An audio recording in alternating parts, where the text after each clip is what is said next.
ultimately we don't know enough about concussion. The more detailed data we can get to have accurate treatment plans, I think is a really positive step forward for not only rugby, but I think any contact sport.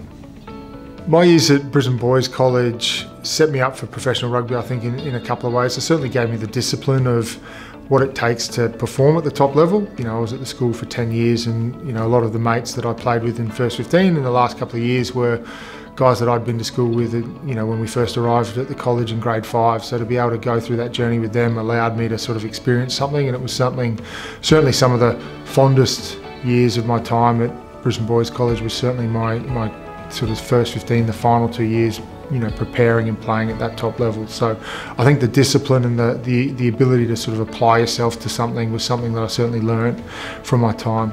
I think I'd like to see concussion research achieve is probably that clear guidelines of recovery. I think, you know, you relate it to any other type of injury when you're a player. You know, you hurt your knee, the average time frame is X. We can review it by this, and this is, you can get the data, you can rescan, but ultimately these are the measures that we can test to say that it's healed.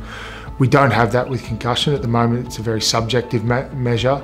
To have a more objective, clear data set to understand, okay, this is what it means, this is where you sit, and this is where you're tracking, and now you know, we've got the data that supports what we believe is right. Obviously you treat individuals as their own, but having a more succinct and clear analysis on how we improve and how we treat concussion, I think, is where we'd like to go, because at the moment everyone's doing everything the best they can, but I still think there's a little bit of subjectiveness around it, and we'd like a bit more clarity. That would be what I'd like to see.